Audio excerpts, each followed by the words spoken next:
Hello and welcome to this episode of Trash to Track. In this episode we're going to be looking at Blue Diesel, otherwise known as a Wrenn 08 Shunter. Now this very woebegone loco has been in the family for nearly 40 years, if not a bit longer, and it was a demotored Wrenn Shunter that my dad gave me and my brother to play with when we were little kids, and my brother called it Blue Diesel. Now this has been on the shelf and in various boxes for many years, and as you can see is in pretty forlorn condition. Everything from the inside has been removed, there's even cobwebs in the body shell. The magnet is still in place, as is the bottom bearing, but everything else is pretty much had it. So over the last year or so I've been attending toy fairs and going on eBay. I'm just showing you there that this model is not very free running, and when you bang it on the ground there, lots of detritus falls out of it. Pushing it along, the wheels do lock up, so that shows there is a problem with the wheels or the side rods, which to be honest is not surprising. How this model's been treated over the past 37 years at least. But yeah, as I was saying, the model is covered in scratches. It's got various transfers that have been added over the years. The buffers are missing, steps are broken, handrails are missing. Pretty much anything you name it, this model is missing. So as I was saying, over the past year or so I've been on eBay and toy fairs, and I have amassed a number of spare parts for this model in the hope of rebuilding this one with a new armature and motor parts. And I've also got a spare magnet there. There's some new couplings, some ladders in this bag. There's the armature. As I said, that needs a good clean up eventually. And there's all sorts of parts in here. There's side rods, there's plates, and there's everything hopefully to restore this diesel to working order. Now some people might be looking at this and thinking, what the hell are you doing with that? It would have probably been cheaper to buy a Wrenn Shunter and just do that. But this has got enormous sentimental value to us. Me and my brother used to play with this when we were kids. Before that it was my dad's, and I believe he said that it burnt out once, which is why he removed the armature and allowed us to play with it. And it has been a child's plaything for almost 40 years. Now the missing steps, etc. on this body shell, well, I'm going to salvage some off this old Lima Shunter shell that I had knocking about. And indeed somebody told me that the Lima model is actually based off the Wrenn tooling, and looking at this, as if I don't drop it and smash this one, looking at it I can quite believe it. They are identical in dimensions, and details on the sides are absolutely identical. So maybe there is some truth that the Lima model has its genesis in the Wrenn Hornby Dublo Shunter. I also managed to get a Wrenn body, but unfortunately this has got damage on the front. The cab steps and handrails I'll be salvaging, but the front shunter steps there on this one are smashed. And this was actually found in a storage box in the back of Trains for You storeroom. So I should have enough to get going. And then on eBay I actually found an empty box for a shunter. So we've got the whole hog. We've got all the parts and a box. And opening this box, actually it comes with a set of lining transfers. I'm not quite sure what they'd have been from, but they're in the box. But it's a Hornby, it's a Wrenn box. And this one would have been for an LMS Black shunter. So hopefully if we get this model running, it will have its own box and will be like new. So obviously there's no point in doing any sort of battery test on this, although I am going to have to do several roll tests, as it is locking up when it is running, going forwards and backwards. Now it never used to do this. Me and my brother used to hook this up to trains and pull it round our old layout. So I can only imagine that the side rod pinions here have been bent inwards. So using my needle nose pliers, I'm gently prising out these side rods and the crank pins, working methodically and not bending them too much. You can see there just how badly bent these are. And after a few minutes work, it's already running a lot smoother. The only thing that worries me about this model is the wheels. The plating on the wheels has corroded in places over time. Indeed, this was been stored in many derelict sidings on various layouts that I've had, and the nickel plating seems to have suffered.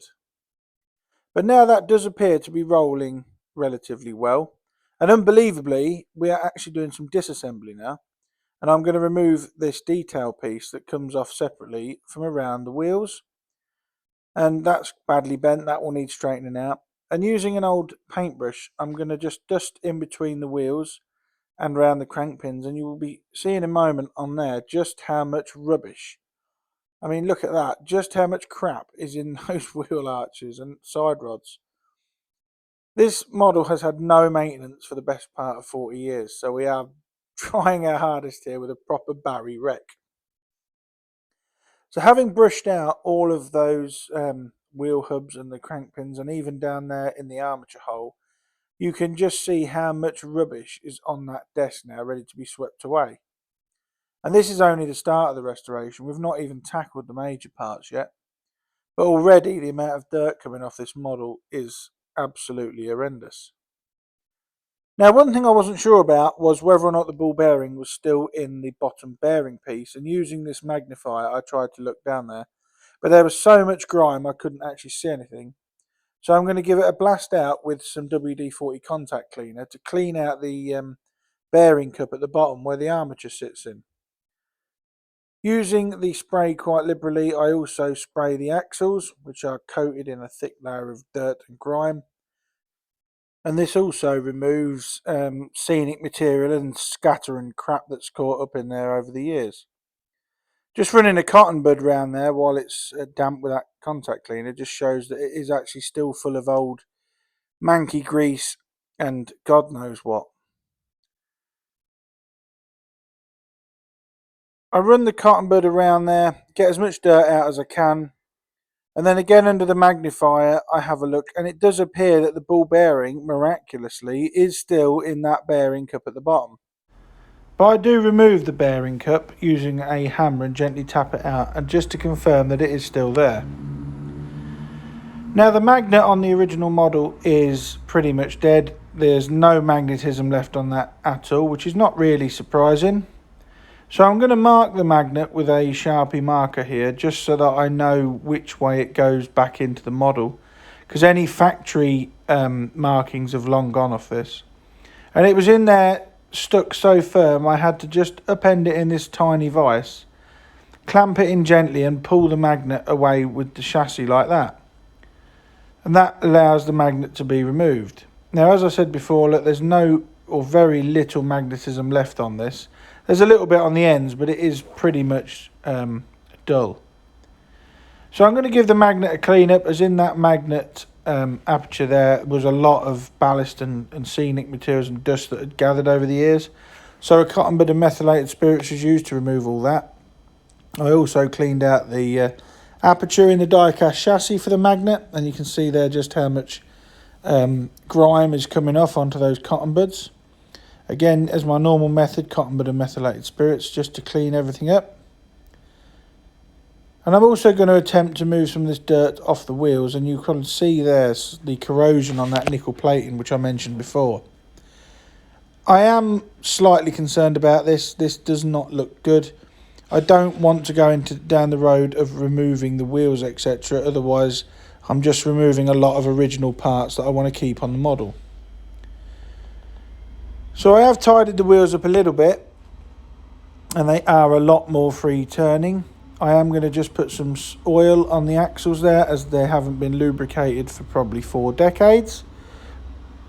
And then I'm going to give it a roll test. Now, if you remember before, this would not roll freely, it kept jamming up. And at least now the chassis is rolling nice and free, which proves it was those crank pins that had been bent inwards, preventing the wheels from turning correctly.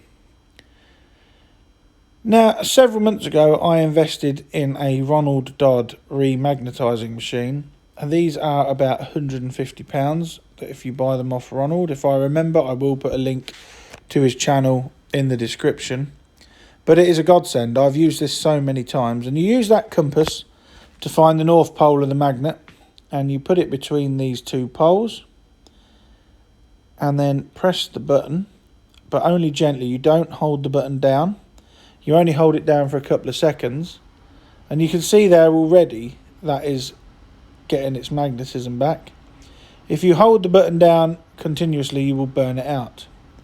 But now that has been remagnetised, and I did get it wrong initially. I've reversed the poles on this magnet, but as it's a ring magnet, you can just turn it round. So putting those marks on it was pretty much a waste of time. Anyway, you can see now just how powerful that magnet is, and this machine really is a godsend. It seems like a lot of money to invest, but it is an absolute brilliant machine to have, and I've used it countless times to remagnetise Triang and Hornby magnets. So now the magnet's back in place, I'm going to look at these side frame pieces, and this one is quite bent. So using the pliers and finger pressure, I'm going to re-straighten this. And you will notice that when these go back on the model, they go back a certain way. One end sits flush with the die-cast chassis, and the other end has a die-cast square tab in it, allowing it to sit straight. And these clip across the crank pins and add detail to the side frames of this shunter. So I'm going to use one of the originals, even though it is missing a guard iron. This is original to this model, so that's going to stay. And I'm going to use one off the donor parts that I've picked up off eBay over the last year or so. These are quite badly chipped, so what I did was I sprayed them with some Tamiya primer and then Tamiya matte black, and these have come up looking quite nice. Again, people could say, why didn't you use the other one that wasn't broken? But I want to keep as many original parts as possible, not that there is many to keep. Now I'm going to tackle the body shell. Now the body shell is covered in all sorts of manky crap. I mean, on the side here is a dribble of PVA glue. The brown stuff all over this model is a horrible sticky residue. There is transfers, there's glue, there is talcum powder, there is all sorts over this model. And the original decals on the cab sides have all been removed. As I said, this was a child's plaything, and it has been in all manner of places. Removing this PVA glue off the front of the shunter actually pulled away a lot of the grime, and as you will see very shortly when I managed to remove it with these tweezers, the yellow paint was actually quite bright underneath. While I was at it, I removed the rusty handrails. These didn't come off as straight as I wanted, but I will re-straighten them later, and we will be refitting these back to the model. To remove the handrails from the cab side, you have to bend the tabs in from the inside till they're straight, and they basically just pull away. Again, there's a lot of PVA glue, and that's stuck on this model. And now it is dunked into a warm water and fairy liquid bath, and is given a going over with my wife's toothbrush. I haven't used this in a while. Her teeth have got better a lot just lately, so I thought, well, they must be doing something good, so I'll nick her brush. Now, this body shell took a long time. It took me a couple of hours with this. I worked on it with a toothbrush, as you've seen here, and that didn't want to remove this horrible browny residue of dirt that's built up on here over the last 40 years. It really wasn't coming off at all. A lot of the like the talcum powder marks and the glue marks all came off, but the brown staining there wouldn't come off.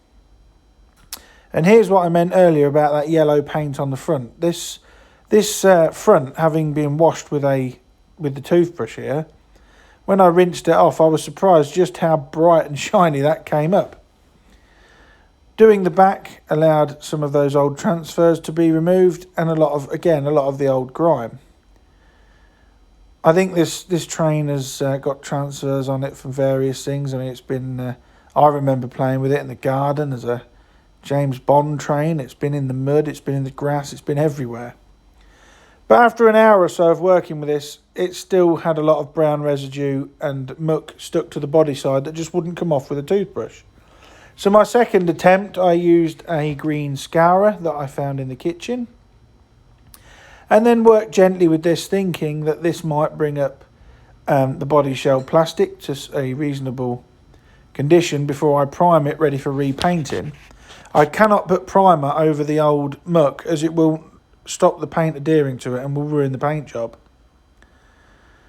But again, after working for some time with the scouring material, it still wasn't as clean as I'd have liked. There was still a lot of crevices with this brown muck in it. So I turned my attention to something else. And there is a safety announcement. I don't want to endorse using electrical apparatus around tubs of water. So don't try this at home. I shouldn't have had an electric thing next to water. But what I did was I got a nylon brush on my Dremel and used this to gently rub around all of the detail contours on the model using the foam out of the hot water into the screw hole there at the top, and this did work. Now again, I was 25 minutes, half an hour on this, working my way through the body shell. Now, if you do attempt to clean a body shell with a nylon brush, do not push the brush hard on the plastic. It will heat up and it will melt the details. But working gently like I am here, you can see that the body shell is slowly but surely coming back to life and removing all the dirt. As I said, it's not to preserve the original paintwork. It is to allow a new coat of primer to properly stick to the body shell, as we're going to be repainting this diesel back into a coat of BR blue, as the blue on it is just so lacklustre and worn out now. And here it is after thoroughly cleaning, 2.5 hours work. You can see there that there's some initials scratched inside the bonnet door there, DR. I don't know exactly what that stands for. Again, it was obviously a game we played as kids. But while the Dremel was out, I actually did one thing that I never usually endorse. I used a brass brush to clean the wheels.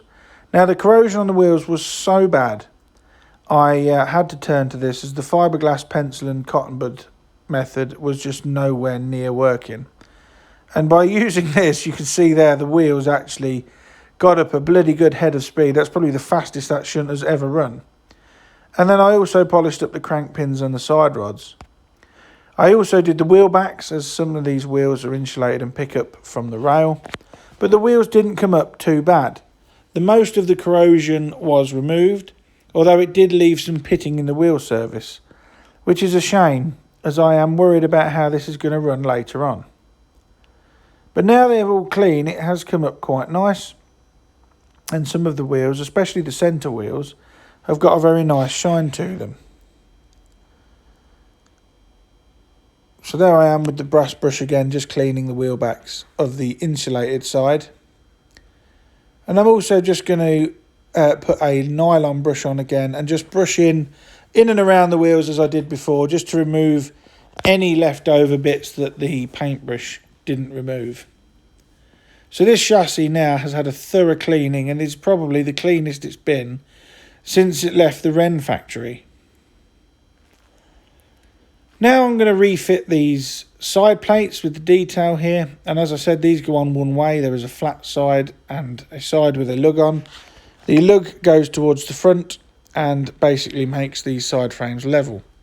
These are fixed in place with 2 screws, one at each end. That was the paint there. That's all starting to flake off. So I was just getting rid of all the flecks of paint. I don't want that to go in the mechanism. And now they've been refitted, I am just testing that to make sure the chassis is still free running. Before priming the body shell, I'm going to have to refit the steps. So starting with the Wrenn spare body, I cut off the steps with a junior hacksaw just to salvage them, and then I actually file flat the broken steps on blue diesel to make sure that the surfaces are nice and flat, and it roughens the plastic up to give the glue something to adhere to. Now, gluing these onto the model, I use a combination of super glue and bicarbonate of soda. The super glue and bicarb forms a chemical bond, and I have used this before in other trash to tracks.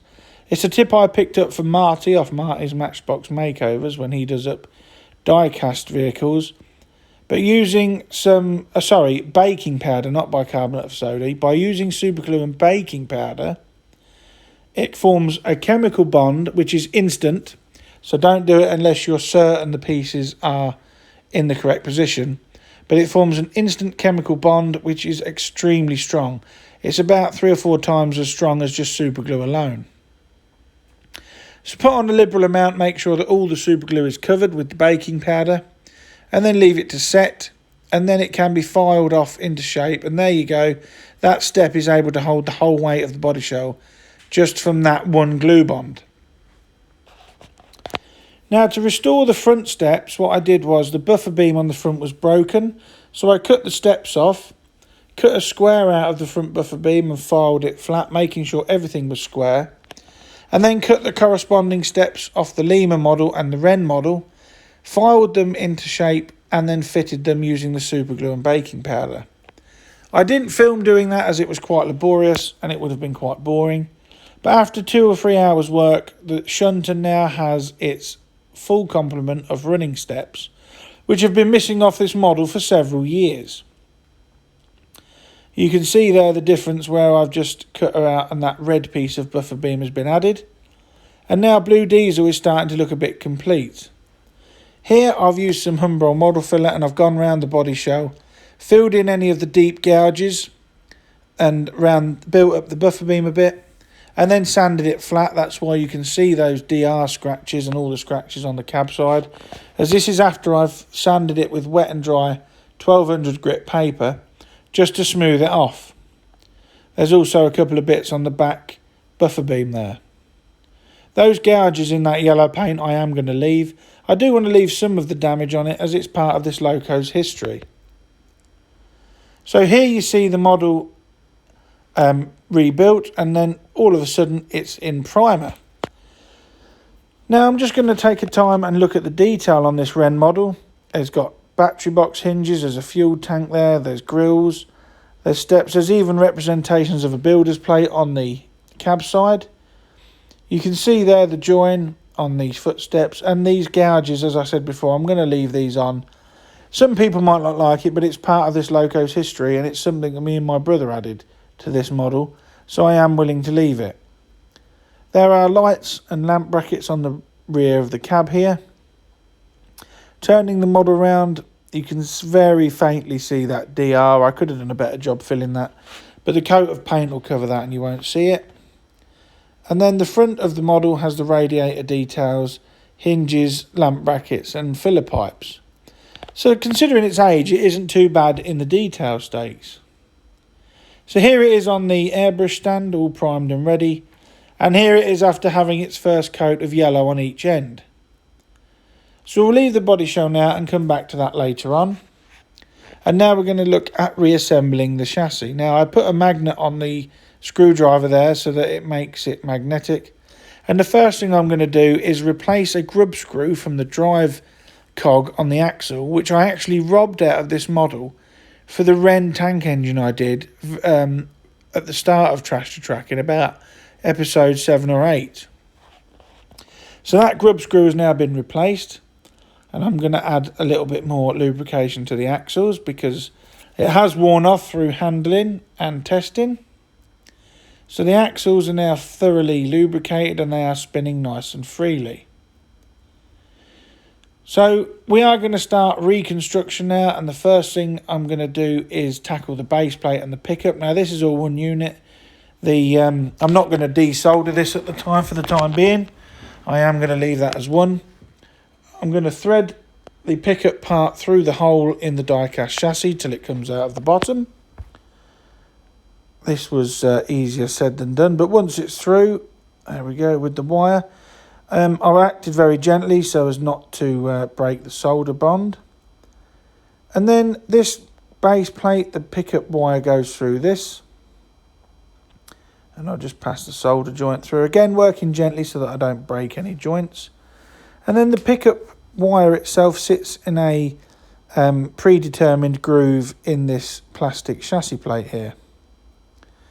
So once that was all fixed in place, making sure it's the correct way round, this chassis keeper plate was also put on, and then the 2 screws were replaced. Now the screws in this have got a chamfered shoulder, so they actually sit flush.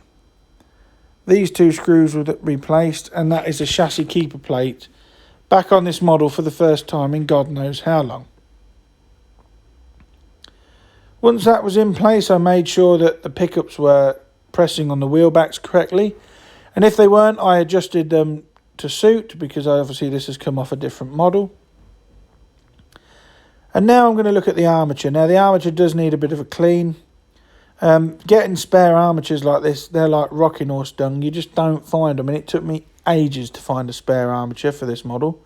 So I'm just hoping that it's a good armature and I'm not going to need to replace it. The commutator was cleaned first using a cotton bud and meths. I then clean out the gaps in the commutator using a cocktail stick to remove any carbon buildup.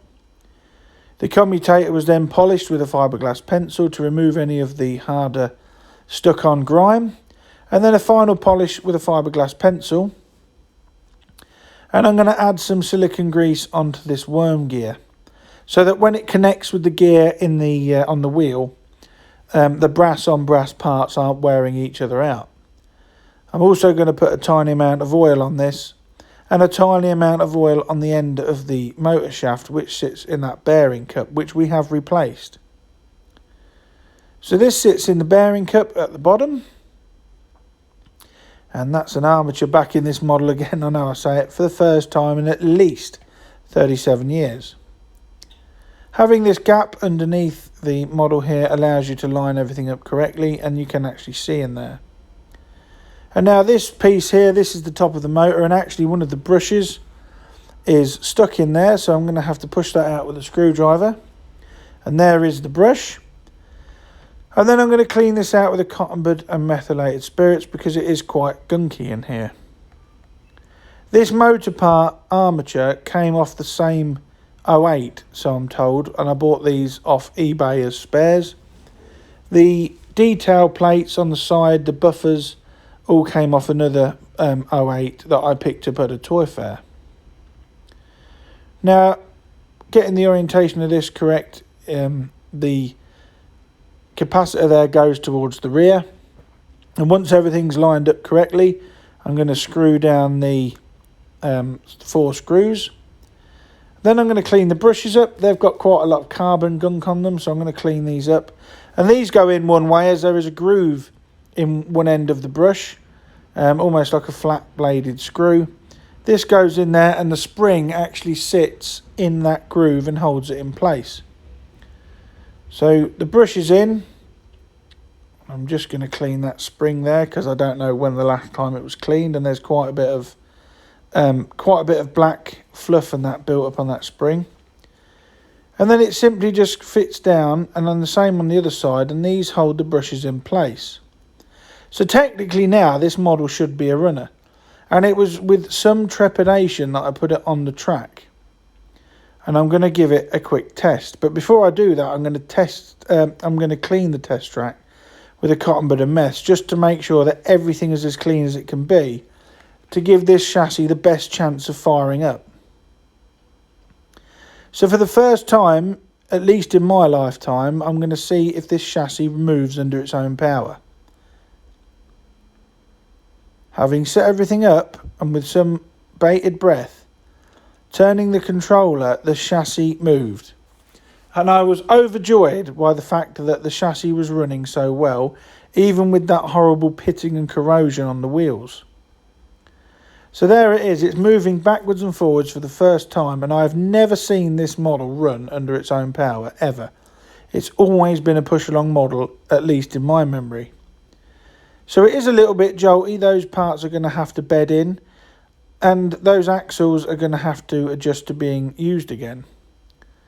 So I connected the motor up to the power supply off the track and held it in place like this, and ran it for 5 minutes in each direction, just to make sure that the lubrication was spread around and that the motor was bedding in nicely. Here's the body shell. The body shell's now been fully complete. It's had a lovely coat of British Railways blue. And as you can see here, the original Wrenn model, all that had was an arrow and D3464. So that is all this model has got. There are no wasp stripes or any overhead line flashes. The only additional detail painting I painted the fuel gauge white and the door handrail silver. But other than that, this livery is as original as Wrenn had it. So putting the body shell on, initially I did screw this on. It got the better of me. I wanted to test it. I wanted to see the whole loco running. So using the screw, that also came off eBay, the spare body securing screw. And that's the body and chassis reunited. The buffers are a friction push fit. So these were off that green body shell we saw earlier. So I pushed these back into the buffer housing on blue diesel. And as I said earlier, it was a bit, I jumped the gun a bit putting the body shell on, because with the body shell on, I couldn't actually put the front ladders back on. These were off the spares what we got from a toy fair. They were primed and sprayed yellow, as per the original Wrenn ones would have been. And these were slotted in place with their metal tabs. And then the metal tabs were actually folded over on the inside to secure the ladders in place. I'm not going to lie, when I was reassembling this model, the sense of excitement was quite great, as I had always had this model in our possession at some point, and to see it come together like this really was something. From that really manky on the shelf dilapidated thing we started with, things are really starting to look nice. So these ladders, I think, just set it off in their yellow colour. This one proved a little bit difficult to put on, but then I did realise that the top tab was actually bent out of shape, so it wouldn't go in correctly. So I had to manipulate that with my long nose pliers just to get the, you see there, the tab is bent and it should actually be straight. So I just straightened that gently. I didn't want to snap it off in this late stage in the game. And then the ladder just clips in the two holes in the body shell there. And again, the tabs were folded over from the inside. The buffer beam shanks will be touched in with black paint, and the buffer heads are actually burnished back to brass, as the original pictures I found online of these blue Wrenn shunters. Next job was to refit the handrails. Now this handrail on this side came off the green body shell that we saw earlier, because it was actually missing on the original blue diesel. So some gentle manipulation there will get that handrail in place. And again, this was folded over from the inside and it was secured in place using these smooth pliers and the flat bladed screwdriver to bend over the split pin that holds the middle of the handrail in place. Once that was in, I just bend the handrails over to where they should be. And then the cab handrails, these had all been burnished with the brass brush on the Dremel to remove all the oxidisation. And these were placed in the holes. And then again, like I said, these were bent over with those pliers. You'll notice there at the top near my finger, I have actually broken the cab step off there. I did that because when I was actually fitting these handrails, I dropped the body shell on the floor. Here I am just burnishing up those handrails. This sequence is a little bit out of sequence, but yeah, holding them in pliers and just gently burnishing all that rust off these, rust and corrosion off these handrails, just to make them nice and shiny again. And also to remove years of handling dirt that had built up on them over time.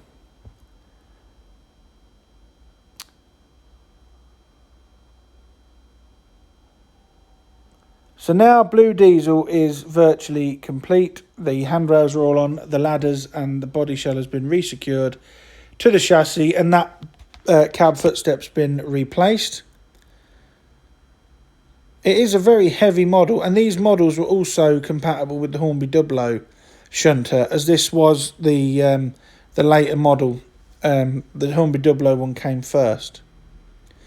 Now to fit the couplings, I did get some couplings that I was told were Wrenn spares.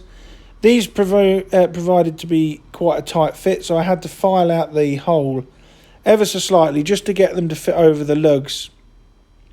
And then once the holes were opened up enough, the couplings were then screwed into place using the screws which were provided as spares. So everything is now rebuilt, everything is back as it should be. The buffers have been touched up and the brass buffer heads have been polished up, as per the photos of D3464 that I found on the internet. The only other thing to look at now is this box. Now the box, as I said earlier on, is a genuine Wrenn Railways box. It cost £9.25 when it was new, which I'd imagine was a fortune then. But I've made some new stickers for it. I've actually made the correct W2232 code stickers to go on one end. And on the other end, I thought it'd be a nice touch to put blue diesel, trash to track restoration. And I made these on the Word document, matching the font as closely as I could, and printed them out onto some self-adhesive paper, which I then cut out with a pair of scissors, and the stickers were placed over the original stamps on the Wrenn box, just as a bit of personalisation and to make this box for the original blue diesel. So these were lined up ever so carefully when I can get it in line with the original label. And then it was pressed home. And as I said, the original Wrenn codes on the side of these boxes are actually stamped on. But that doesn't look too bad, and neither does that one on the other side, which denounces its name as, indeed, Blue Diesel. So that's the box done, and I'm going to open the box up now. Just take that blemish off the box cover there. And I'm going to put Blue Diesel in with the 2 cardboard tubes as per Wrenn used to do. And that's almost a factory fresh model, and I am genuinely overjoyed at how this model has turned out. It has gone beyond any expectation that I ever had. I honestly didn't think I'd be able to do this one. But there we go, Blue Diesel, the Wrenn Shunter, in a box, fully restored. So it was taken to Trains for You and given a run on their shop DC layout. However, while it was running, it only managed one lap before a problem developed, and it got halfway round and lost power, and it slowed down to a stand, and it wouldn't go again. You can see there slightly jolty running due to the corrosion on the wheels, but as it went round the corner here, it did conk out. Now, I took it away, put it on the rolling road. I did some more work on it. And again, on these backrest saddles, it would work for 2 or 3 minutes and then stop. And then so I put it out to social media about this problem, and a chap contacted me and said that the capacitor on the back, they're known to corrode and fail. So I unsoldered this, clipped it off, and that's that red capacitor you can see there. Took it back to Trains for You, and it transformed the performance of the shunter, and it ran round lovely for several laps with no slowing down. So if you have a problem with this model, it could be this red capacitor on the back here, which I removed. But the rebuild doesn't end there. I took the motor apart, and this is the motor top, and you can see that I've removed the brass sleeve because we're going to digitally fit this model. And the brush on that side picked its current up directly from the chassis. So we're going to have to isolate it. So getting some 4.8mm plastic tube, this was an exact fit for the hole where the brush goes. You can buy 3D printed conversions, but I prefer to make my own. So what I did was I gently cut a slot in the plastic tube there, ready for the brush spring to sit down, and filed everything to make sure it was nice and flush and flat. I then cut the 4.8mm tube over length. It was deliberately cut over length, and it flung off there into the magnetic tray, but I retrieved it. This was pushed home into the correct place, and whilst it was in the motor top, it was marked and then cut to the correct length. I'm just marking it on the inside of the motor there with the scalpel. And then once it was cut to the correct length, again it was filed on the back to make sure everything was nice and flush and straight.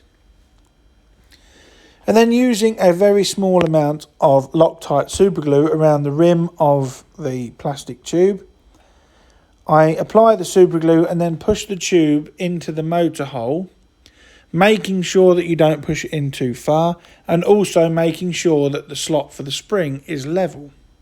If it's not level, the spring and brush won't sit correctly. So that's now in, and I'm just turning it there with the end of a scalpel. And whilst it's in there, a cotton bud with methylated spirits run round the inside of the motor will remove any of the wet superglue so that nothing gets near the armature or the commutator, and this was left to set.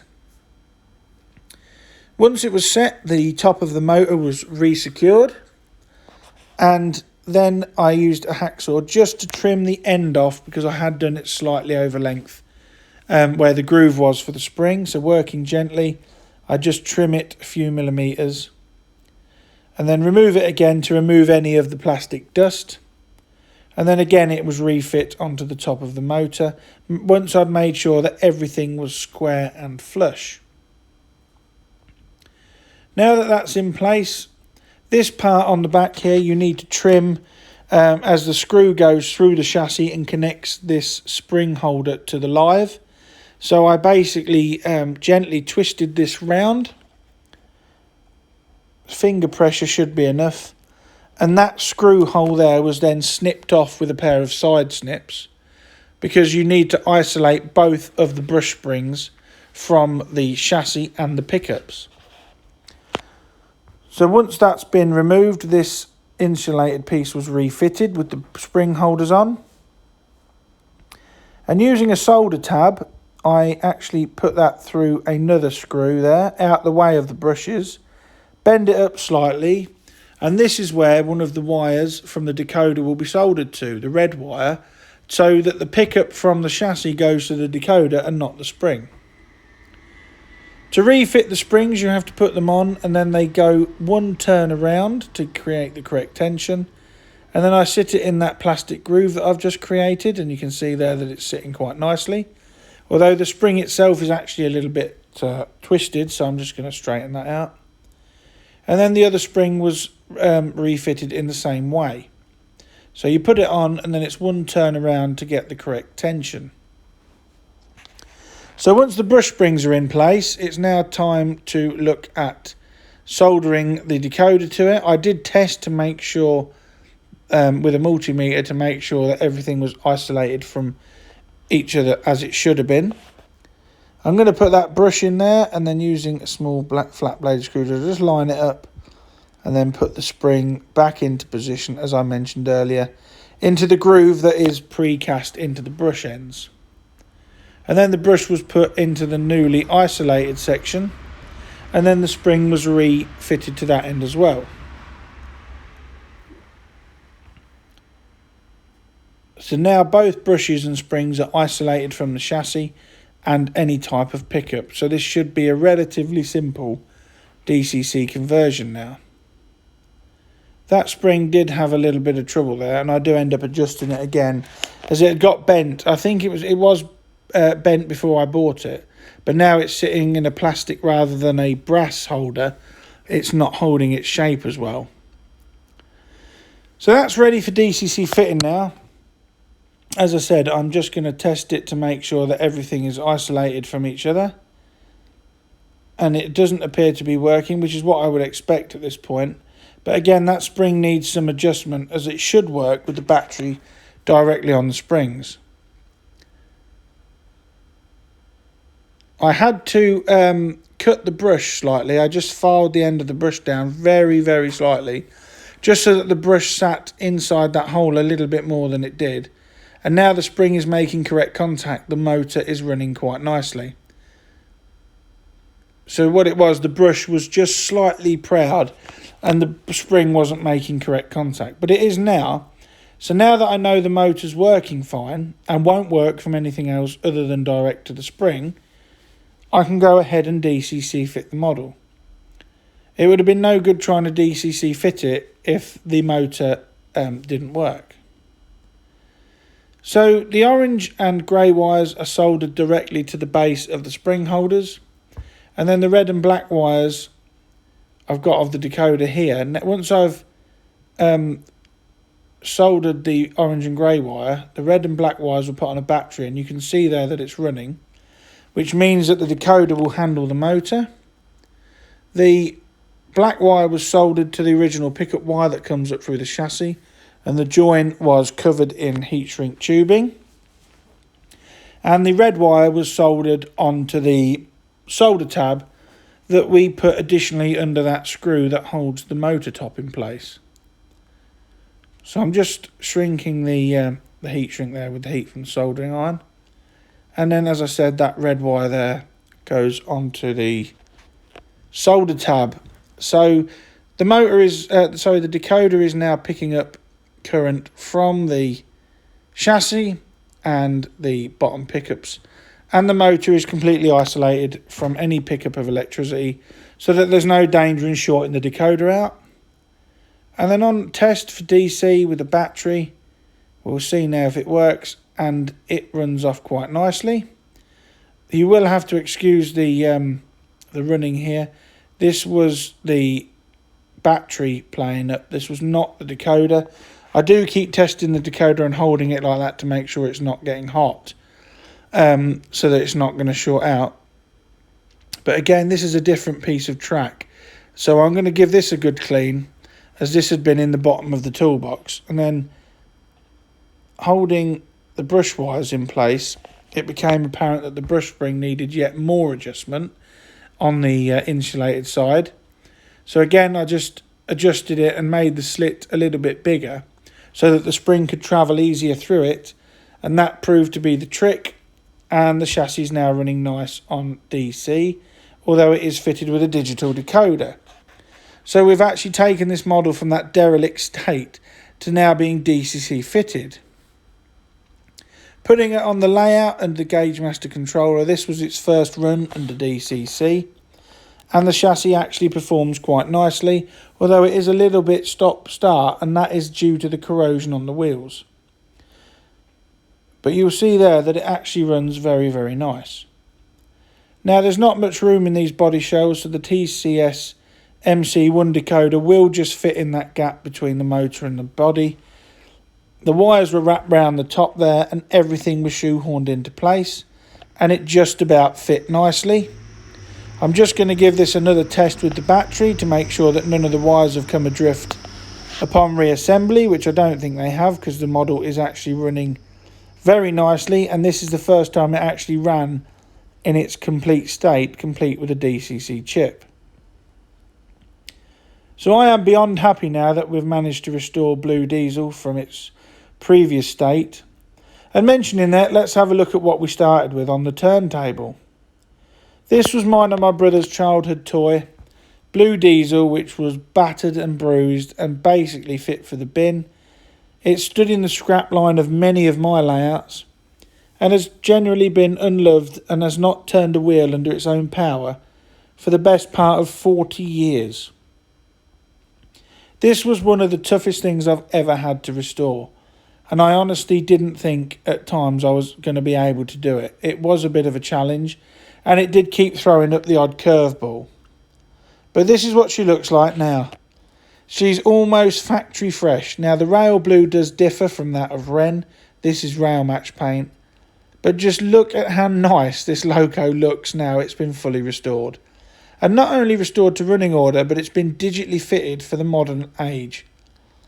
I am well pleased with how this has turned out, and I never thought in my wildest dreams it would come up looking as good as this. I did think we might be able to get it running on DC, but to DCC fit it was just another level. And I am rightly proud of myself, not blowing my own trumpet, but I am proud of myself for doing this model. I also like the box. The fact that it's got its own trash to track restoration box really does set this model off. And it's Blue Diesel. The sentimental value on this model, I can't explain to you how much it actually means to us. If you've got an engine you'd like to see featured in a future episode of Trash to Track, please email me at dansmodelrailways@gmail.com and we'll have a look at getting it sent over, and who knows, it may even feature in an episode all of its own. Here's Blue Diesel running with a rake of replica Mark 1s on my layout, and you will notice from time to time that the shunter does jerk around a little bit. And it became apparent during running on DCC that there is still the odd problem with this model. The corrosion on the wheels does give poor running on DCC, although it is fine on DC. And also on DCC, it refuses to run forward at more than 3 or 4 wheel turns a time. So there are more underlying problems with this model when it's running on digital. On DC it will run fine forwards and backwards, although it is a little bit stoppy-starty because of those wheels. So I might do a part 2 on this model. I might replace a couple of the more corroded wheels and see if we can get it running a bit better. I'm also on the lookout for another armature, as the refusal to run forwards could be down to a dodgy armature. Thank you so much for watching this episode of Trash to Track. I know it's been a long episode, but I do appreciate the support, so if you could leave a thumbs up and subscribe if you haven't already. Thank you very much for watching Trash to Track. I'll catch you again in the next video. Bye for now.